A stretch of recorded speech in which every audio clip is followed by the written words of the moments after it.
আসসালামু আলাইকুম। অবিরাম বাংলার সংবাদে সবাইকে স্বাগত জানাচ্ছি। আমি তনুজা দাস। শুরুতে জানিয়ে দিচ্ছি ইউপে সংবাদ শিরোনাম। বনানীর এফআর টাওয়ারের অন্যতম মালিক ফারুক ও তাসবিরুল গ্রেফতার।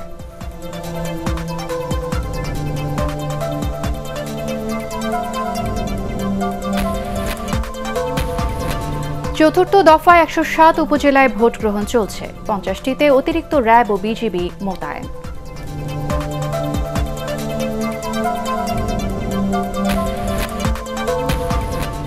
উচ্চ মাধ্যমিক পরীক্ষা কাল শুরু। প্রশ্ন ফাঁস ঠেকাতে এবার কঠোর ব্যবস্থা।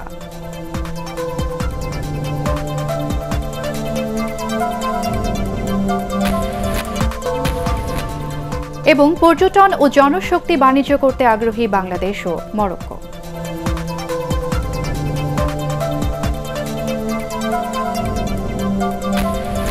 সংবাদে ছাড়াও থাকছে পাবনা অঞ্চলের ঐতিহ্য ও সাংস্কৃতিক কর্মকাণ্ড ছড়িয়ে দেওয়ার আশ্বাস ডাক্তার মাহফুজুর রহমানের।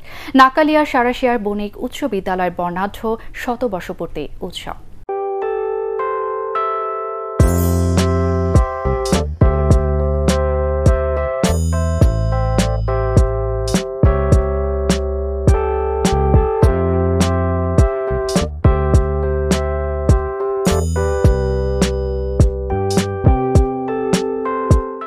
এবারে বিস্তারিত।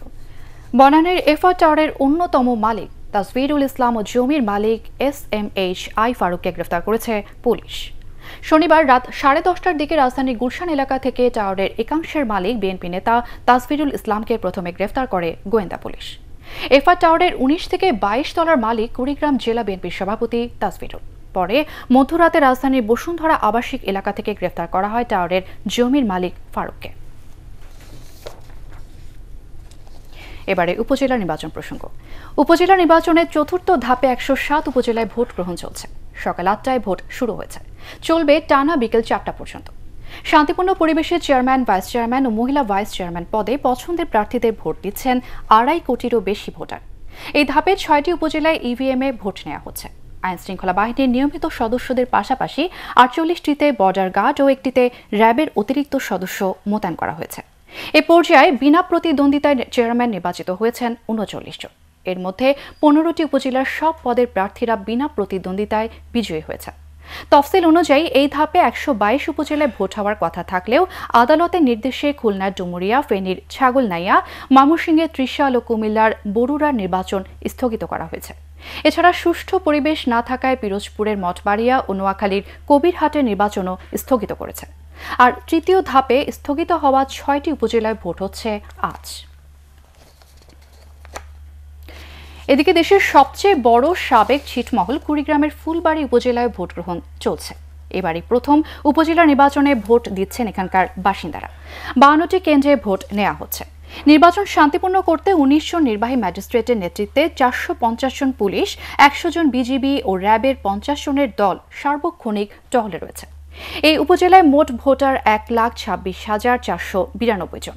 এখানে চেয়ারম্যান পদে 2 জন, ভাইস চেয়ারম্যান পদে 3 জন ও মহিলা ভাইস চেয়ারম্যান পদে লড়ছেন 4 জন। উপজেলা নির্বাচনের প্রথম ধাপে এখানে ভোট হওয়ার কথা ছিল, কিন্তু বিলুপ্ত দাসিয়ারছড়া ছিটমহলের সীমানা নির্ধারণ জটিলতায় নির্বাচন স্থগিত করা হয়।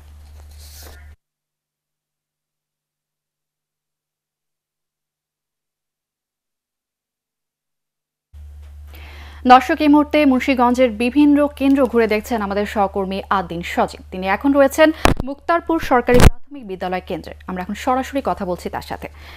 সজীব, ভোট গ্রহণ শুরু হওয়ার তো প্রায় 2 ঘন্টা পার হয়ে গেছে, তো এখন কেমন দেখতে পাচ্ছেন কেন্দ্রে ভোটারদের উপস্থিতি এবং ভোটের পরিবেশ কেমন মনে হচ্ছে?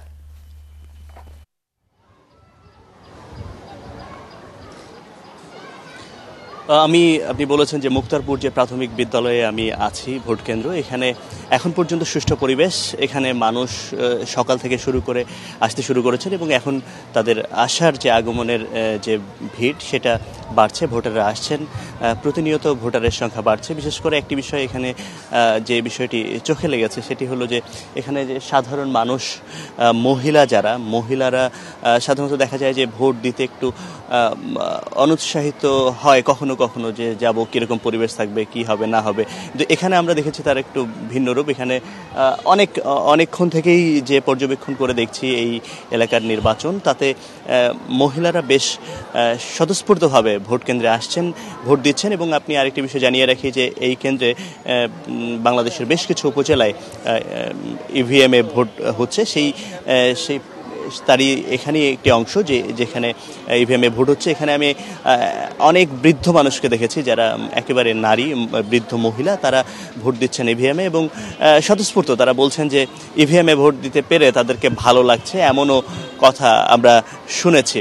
এবং এখানে আর যারা আরও পুরুষকেও দেখেছি, এখানে দুটি গ্রাম বা দুটি অঞ্চলের মানুষ এসে সদর উপজেলা, মুন্সিগঞ্জের সদর উপজেলার যে জনপ্রতিনিধি নির্বাচন করবেন তারা সেই মানুষগুলোকে নির্বাচন করার জন্য আসছেন, মানুষ ভোট দিতে আসছেন আমরা ধারণা করছি। এবং এই এলাকার মানুষের সঙ্গে কথা বলে আমরা যতটুকু বুঝতে পেরেছি তাতে আমাদের যেটা মনে হয় যে অল্প কিছুক্ষণের মধ্যে হয়তো আরও ভোটারের সংখ্যা বাড়বে। এখনই বেশ মানুষ আছেন ভোট কেন্দ্রে, তবে আমরা দেখেছি আইনশৃঙ্খলা বাহিনী, পুলিশের টহল দেখেছি বিভিন্ন সময়ে যে তারা এসে বিভিন্ন কেন্দ্র পর্যবেক্ষণ করছেন। বিজেপিকেও আমরা দেখেছি যারা অতিরিক্ত মানে যেন কোনো ধরনের অপ্রীতিকর ঘটনা না ঘটে সেই বিষয়টি নিশ্চিত করার জন্য তারা কাজ করছে। সব মিলিয়ে বলা যায় যে মুন্সিগঞ্জের এখন পর্যন্ত আমার দেখা যে চিত্র, তাতে স্বতঃস্ফূর্তভাবে মানুষ আসছেন, ভোট দিচ্ছেন তাদের পছন্দের প্রার্থীকে নির্বাচিত করার জন্য। তনুজা। সজীব, আপনাকে ধন্যবাদ। দর্শক, মুন্সিগঞ্জ থেকে আমাদের সাথে যোগ দিয়েছিলেন আমাদের সহকর্মী আদ্দিন সজীব। দর্শক, উপজেলা নির্বাচনের চতুর্থ ধাপে 107 উপজেলায় ভোট গ্রহণ চলছে, যা শুরু হয়েছে সকাল 8টায় এবং টানা চলবে বিকেল 4টা পর্যন্ত। দর্শক, এই মুহূর্তে ঢাকার ধামরায়ে নির্বাচনের তথ্য সংগ্রহ করছেন আমাদের আরও একজন সহকর্মী শারফুল আলম। আমরা এখন সরাসরি কথা বলছি তার সাথে। শারফুল, সার্বিকভাবে ভোট গ্রহণ কেমন চলছে, কি মনে হচ্ছে? দেখুন, ভোট কিন্তু সকাল 8টায় শুরু হয়ে গেছে। আমি ধামরাইয়ের বেশ কয়েকটি ভোট কেন্দ্র পরিদর্শন করেছি। এখানে আপনার 116টি ভোট কেন্দ্রে সকালবেলা থেকে ভোট শুরু হয়েছে। এখানে প্রায় 3,22,000 ভোটার রয়েছেন। এখন পর্যন্ত যা দেখছি তাতে ভোটার উপস্থিতি খানিকটা কম। ধারণা করা হচ্ছে যে বেলা বাড়ার সাথে সাথে কিন্তু ভোটারের উপস্থিতি বাড়বে, এমনটাই আসলে এখানকার প্রিজাইডিং অফিসার সহ অন্যান্যরা বলছেন। তবে এই ভোট গ্রহণ সুস্থভাবে করার জন্য এখানে আপনার সব ধরনের আয়োজন প্রশাসনের পক্ষ থেকে করা হয়েছে। নিরাপত্তা ব্যবস্থা যেমন বাড়ানো হয়েছে। আমরা কিছুক্ষণ আগে অনেকগুলো ভোট কেন্দ্রে দেখেছি যে বিজিবি সহ পুলিশ এবং নির্বাহী ম্যাজিস্ট্রেট যারা এই নির্বাচনী কর্মকর্তারা নির্বাচনের মাঠে যারা নিরাপত্তা বলয় যারা সৃষ্টি করবেন, তারা কিন্তু এইসব ভোট কেন্দ্রগুলোতে কিছুক্ষণ পরপর তারা টহল দিচ্ছেন। এবং আশেপাশে যেসব আমরা দেখেছি ভোট কেন্দ্রের আশেপাশেও কিন্তু অতিরিক্ত পুলিশ মোতায়েন রয়েছে। তবে সার্বিক দিক থেকে যেটা বলা যায়, ভোটার কিন্তু উপস্থিতি মানে অনেকটাই কম। চতুর্থ ধাপে এসে যে ভোটার উপস্থিতি ধারণা করা হচ্ছিল বাড়বে, সেটা কিন্তু এখন পর্যন্ত তেমনটা চোখে পড়ে নাই। ভোটাররা বলছেন যে এখানে যদি সব দলের প্রার্থীরা এই নির্বাচনে অংশগ্রহণ করতেন তাহলে হয়তো ভোটারদের উপস্থিতিটা কিছুটা বাড়ত। আরেকটি বিষয় হচ্ছে, যেহেতু গ্রামীণ একটা জনপদ আমি এসেছি, ধারণা করা হচ্ছে যে অনেকের হাতে বা সকালবেলা যে কাজটা আছে, সকালবেলা বাসা বাড়ির যে কাজ আছে সেটা শেষ করেই হয়তো আর কিছুক্ষণ পরে দুপুরের আগেই হয়তো তারা এসে তাদের নিজেদের যে নাগরিক ভোটাধিকার সেটা তারা এখানে প্রয়োগ করবেন। আর এখানে নির্বাচনী কর্মকর্তাদের সাথেও আমরা কথা বলেছি। তারা বলছেন যে তারা এখন পর্যন্ত সুষ্ঠুভাবেই ভোট গ্রহণ চলছে। এখন পর্যন্ত তাদের কাছে কোনো রকম সমস্যা কোথাও তৈরি হয়নি। কোনো রকমের এই ধামরায় যে কয়টি ভোট কেন্দ্র রয়েছে, এখন পর্যন্ত কোথাও থেকে কোনো ধরনের কোনো অপ্রীতিকর খবর পাওয়া যায়নি। তো এই ছিল আমার কাছে ধামরায়ের সর্বশেষ ভোট কেন্দ্রের ভোটের অবস্থার খোঁজ খবর। শারফুল, আমাদের সাথে যোগ দেওয়ার জন্য আপনাকে ধন্যবাদ। আমরা প্রয়োজনে আবারও আপনার সাথে যোগাযোগ করব। দর্শক, ঢাকার ধামরাই থেকে আমাদের সাথে যোগ দিয়েছিলেন আমাদের সহকর্মী শারফুল আলম। দর্শক, খুলনার বটিয়াঘাটা উপজেলার মোহাম্মদপুর সরকারি প্রাথমিক বিদ্যালয় কেন্দ্রে আছেন আমাদের সহকর্মী SM হাবিব। তিনি জানাচ্ছেন সেখানকার ভোটের সবশেষ খবরাখবর। এই উপজেলাগুলির 9,67,307 জন ভোটার তাদের ভোট প্রয়োগের মাধ্যমে তাদের 21 জন জনপ্রতিনিধিকে নির্বাচিত করবেন। গত 2 দিন ভ্যাপসা আবহাওয়া এবং সকাল থেকে আকাশ মেঘাচ্ছন্ন থাকায় ভোটারের উপস্থিতি সকালের থেকে একটু কম থাকলেও নির্বাচনের সঙ্গে সংশ্লিষ্টরা মনে করছেন সূর্য উঠলে এবং বেলা বাড়ার সাথে সাথে ভোটারের উপস্থিতি বৃদ্ধি পাবে। এবং আইনশৃঙ্খলা রক্ষাকারী বাহিনী প্রতিটি কেন্দ্রে নিরাপত্তা বলয় সৃষ্টি করেছে এবং আমরা এখনো পর্যন্ত কোনো কেন্দ্র বা কোনো উপজেলা থেকে কোনো অপ্রীতিকর ঘটনার খবর পাইনি। এবারে অন্যান্য প্রসঙ্গ। এইচএসসি ও সমমানের পরীক্ষা শুরু হচ্ছে আগামীকাল। প্রশ্ন ফাঁস ঠেকাতে এবার নেওয়া হয়েছে আরও কঠোর ব্যবস্থা। প্রশ্নপত্র কেন্দ্রে পৌঁছবেন ট্যাগ অফিসার বা পুলিশ। তাদের উপস্থিতিতেই ফয়েল পেপারের প্যাকেট থেকে প্রশ্নপত্র বের করতে হবে। A10 বাংলাকে এসব তথ্য জানিয়েছেন আন্তঃ বোর্ডের চেয়ারম্যান অধ্যাপক জিয়াউল হক। দেখুন মাহবুব কবির চপলের রিপোর্ট।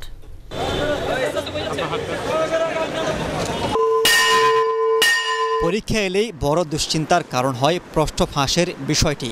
উৎকণ্ঠায় থাকেন পরীক্ষার্থী, অভিভাবক, এমনকি পরীক্ষা সংশ্লিষ্টরাও। প্রশ্ন ফাঁস ঠেকাতে সরকার যেমন নানা উদ্যোগ নেয়, তেমনি নতুন নতুন কৌশল অবলম্বন করে অসাধু চক্র। এসব বিষয় মাথায় রেখে এবার এইচএসসি পরীক্ষা নির্বিঘ্ন করার ছক কষেছে শিক্ষা মন্ত্রণালয়। সোমবার শুরু হতে যাওয়া এইচএসসি পরীক্ষায় বসছে 13.5 লাখ শিক্ষার্থী। সারা দেশে 2,500 কেন্দ্রে প্রশ্নপত্র পৌঁছে দিতে থাকবে ভিজিলেন্স টিম। মোবাইল ফোনে প্রশ্নপত্র ফাঁস ঠেকাতে নেওয়া হয়েছে সতর্কতামূলক ব্যবস্থা। কোনো অবস্থাতেই প্রশ্নপত্র ফাঁস করবার কোনো সুযোগ নেই। আমাদের প্রতিটি কেন্দ্রে মনিটরিংয়ের ব্যবস্থা আছে। প্রশ্নপত্র ট্রেজারি থেকে নেওয়া থেকে একজন ট্যাগ অফিসার থাকবেন, একজন পুলিশ অফিসার থাকবেন এবং পরীক্ষা কেন্দ্রের একজন সদস্য থাকবেন। পরীক্ষা কেন্দ্রে প্রশ্ন যাওয়ার পরে আমাদের যে ভিজিলেন্স টিম আছে, সেই ভিজিলেন্স টিমের উপস্থিতিতে প্রতিটি প্রশ্নের প্যাকেট আমরা পরীক্ষা করে দেখব যে প্যাকেটটি আমরা যেভাবে ট্রেজারিতে সংরক্ষণ করেছিলাম পরীক্ষা কেন্দ্রে সেভাবে আসলো কিনা। গত এসএসসি পরীক্ষায় বিভিন্ন স্থানে ভুল প্রশ্নপত্র বিতরণ করা হয়। এতে চরম বিপাকে পড়ে শিক্ষার্থীরা। সমালোচনার মুখে পড়ে শিক্ষা মন্ত্রণালয়। এবার তাই সৃজনশীল ও এমসিকিউ সেটের আলাদা সিকিউরিটি প্যাকেট, উপজেলার বাইরে প্রশ্নপত্রের ট্রাঙ্ক না খোলা, পরীক্ষার দিনই ট্রেজারি থেকে প্রশ্নপত্র সরবরাহ, SMS পাওয়ার পর প্রশ্নপত্রের খাম খোলা, কর্মকর্তাদের এমন 17টি নির্দেশনা দেওয়া হয়েছে। নিয়মিত এবং অনিয়মিত পরীক্ষার্থীদের প্রশ্নপত্র নিয়ে যে বিভ্রাট, সেটি আর হবে না। আমরা ইতিমধ্যেই আমাদের কেন্দ্রের ভারপ্রাপ্ত কর্মকর্তাদের সাথে সভা করেছি। তাদেরকে বিষয়টি অত্যন্ত সতর্কতার সাথে আমরা জানিয়েছি যে কিভাবে কাজগুলি করতে হবে এবং দৈনন্দিন কোন কক্ষে কতটি প্রশ্ন ব্যবহার করা হবে এ বিষয়েও তাদেরকে একেবারে আমরা একটি পরিপূর্ণ নির্দেশনা দিয়ে দিয়েছি। এইচএসসির লিখিত পরীক্ষা চলবে 11 মে পর্যন্ত, আর ব্যবহারিক পরীক্ষা শেষ হবে 21 মে। মাহবুব কবির চপল, ATN বাংলা, ঢাকা।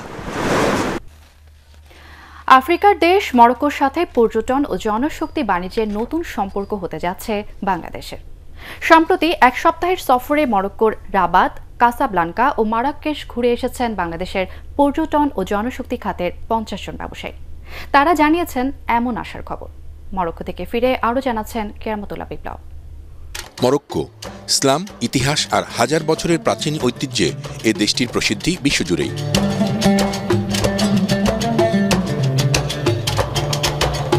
3.25 লাখ বর্গমাইলের মরক্কোর জনসংখ্যা 3.5 কোটি। কিন্তু বছরে দেশটিতে বেড়াতে যান নানা দেশের 1 কোটিরও বেশি পর্যটক। বাংলাদেশের বিজনেস অ্যাকাউন্ট লিমিটেডের 50 সদস্যের ব্যবসায়ী প্রতিনিধি দলও বিশ্বপ্রসিদ্ধ সেই পর্যটন বাণিজ্য সরেজমিন পর্যবেক্ষণেই এবার মরক্কো যান।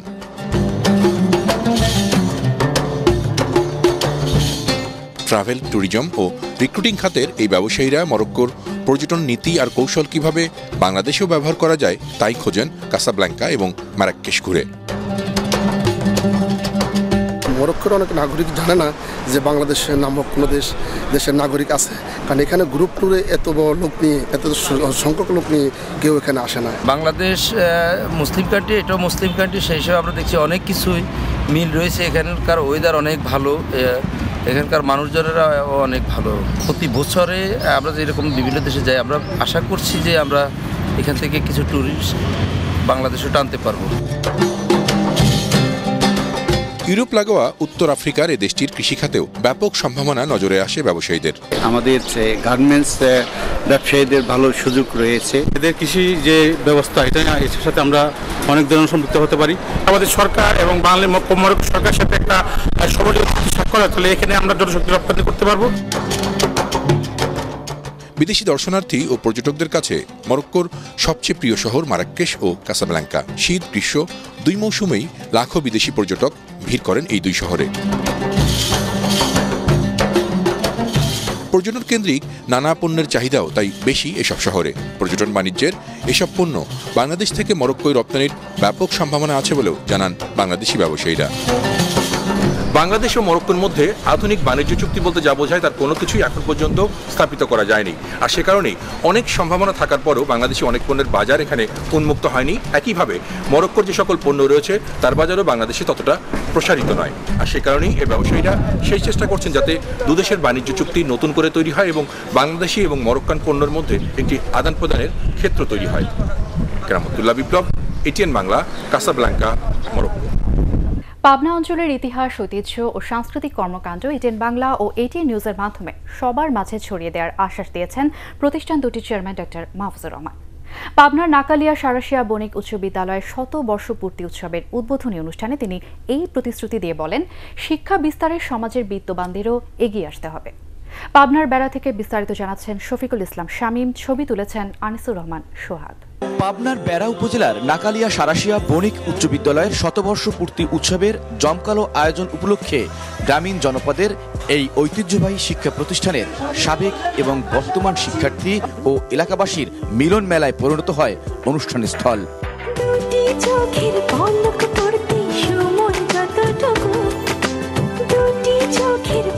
বিদ্যালয়ের 100 বর্ষকে স্মরণীয় করে রাখতে কর্মস্থল থেকে ছুটি নিয়ে উৎসবে যোগ দেন কয়েক হাজার সাবেক শিক্ষার্থী।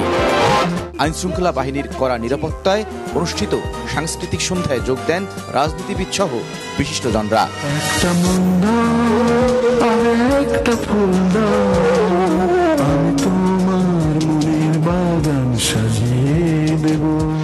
এ সময় অনুষ্ঠানের উদ্বোধক এটিএন বাংলার চেয়ারম্যান পিছিয়ে থাকা জনপদের শিক্ষা সংস্কৃতির উন্নয়নে কাজ করার প্রত্যয় ব্যক্ত করেন। সবসময় এটিএন বাংলা, এটিএন নিউজকে আপনাদের নিজের চ্যানেল মনে করবেন, আপনাদের চ্যানেল মনে করবেন। এটি আপনাদের কল্যাণে, আপনাদের সব সংবাদ, সুখের দুঃখের সব সংবাদ আমরা এটিএনের মাধ্যমে তুলে ধরব। অনুষ্ঠানের প্রধান অতিথি সাবেক স্বরাষ্ট্র প্রতিমন্ত্রী, স্থানীয় সংসদ সদস্য শামসুল হক টুকু এটিএন বাংলার উদ্যোগে গ্রামীণ জনপদে এ ধরনের আয়োজনের প্রশংসা করেন। অনুষ্ঠানের প্রধান আলোচক পাবনা জেলা প্রশাসক বলেন, শিক্ষার্থীদের মানসিক বিকাশের সুযোগ করে দিতে পারলেই তরুণ প্রজন্ম সফল হতে পারবে। অনুষ্ঠানে বিশিষ্টজনদের সম্মাননা ক্রেস্ট তুলে দেওয়া হয় এসএসসি 2001 ব্যাচের পক্ষ থেকে। অনুষ্ঠানের মিডিয়া পার্টনার ছিল এটিএন বাংলা। শফিকুল ইসলাম শামীম, নাকালিয়া, বেড়া, পাবনা। প্রবাসীদের স্বাস্থ্যসেবায় বাংলাদেশ সরকারের পাশাপাশি বিত্তবানদেরও এগিয়ে আসার আহ্বান জানিয়েছেন সংসদের ডেপুটি স্পিকার অ্যাডভোকেট ফজলে রাব্বি মিয়া। জেদার একটি হোটেলে সৌদি আরব বদর আসামা মেডিকেল গ্রুপ আয়োজিত মতবিনিময় সভায় তিনি এই আহ্বান জানান। সভায় অন্যান্যের মধ্যে উপস্থিত ছিলেন জেদ্দায় বাংলাদেশ কনসুলেটের consul general FM Borhanuddin, Badr Asama medical সেন্টারের চেয়ারম্যান জামরুল ইসলাম, সাংবাদিক অ্যাসোসিয়েশনের সভাপতি MY আলাউদ্দিন।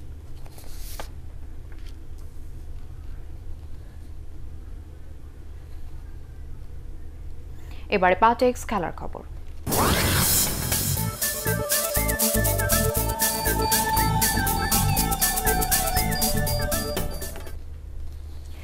স্প্যানিশ লা লিগার আলাদা ম্যাচে জয় পেয়েছে বার্সেলোনা ও অ্যাটলেটিকো মাদ্রিদ। লিওনেল মেসির জোড়া গোলে নগর প্রতিদ্বন্দ্বী স্প্যানিওলকে 2-0 ব্যবধানে হারায় বার্সা। ঘরের মাঠ নু ক্যাম্পে ম্যাচের 70% সময় বলের দখল রেখে একের পর এক আক্রমণেও প্রথমার্ধে গোলের দেখা পায়নি বার্সা। অবশেষে 71 মিনিটে দলকে এগিয়ে দেন আর্জেন্টাইন তারকা লিওনেল মেসি। ম্যাচের 1 মিনিট বাকি থাকতে ব্যবধান দ্বিগুণ করে কেবল দলের জয় নিশ্চিত করেননি 5 বারের বর্ষসেরা এই ফুটবলার, বরং টানা 10বারের মতো মৌসুমে অন্তত 40 গোলের রেকর্ড ধরে রাখাও নিশ্চিত করেন। অন্য ম্যাচে আলাভেসকে 4-0 গোলে বিধ্বস্ত করে লা লিগার শিরোপা জয়ের ক্ষীণ আশা কাগজে কলমে বাঁচিয়ে রাখল অ্যাটলেটিকো মাদ্রিদ। আলাভেসের মাঠে 5 মিনিটেই সোল নিগুরেস রোজি ব্লাঙ্কোদের হয়ে গোল উৎসব শুরু করেন। বিরতির আগে ডিয়াগো কস্টার গোলের পর আলভারো মোরাতা ও থমাসের গোলে বড় জয় নিশ্চিত করে ডিয়াগো সিমিওনের দল। এদিকে ইংলিশ প্রিমিয়ার লিগে আলাদা ম্যাচে জয় পেয়েছে 2 নগর প্রতিদ্বন্দ্বী ম্যানচেস্টার সিটি ও ম্যানচেস্টার ইউনাইটেড। ফুলহ্যামকে 2-0 গোলে হারিয়ে সহজেই লিগ টেবিলের শীর্ষে উঠে এলো বর্তমান চ্যাম্পিয়ন ম্যান সিটি। ফুলহ্যামের মাঠে ম্যাচের 5 মিনিটেই বার্নার্ডো সিলভার গোলে এগিয়ে যায় সিটিজেনরা।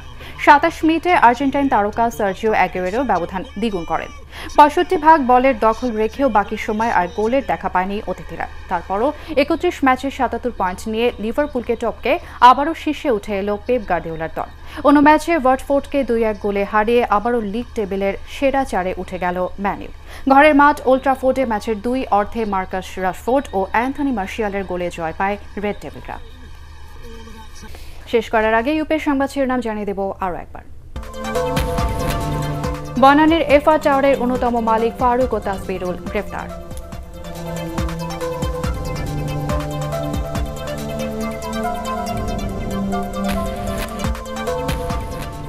চতুর্থ দফায় 107 উপজেলায় ভোট গ্রহণ চলছে, 50টিতে অতিরিক্ত র্যাব ও বিজিবি মোতায়েন।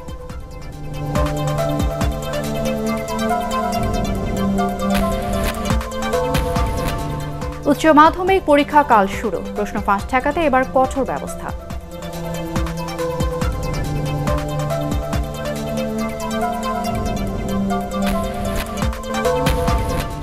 এবং পর্যটন ও জনশক্তি বাণিজ্য করতে আগ্রহী বাংলাদেশ ও মরক্কো।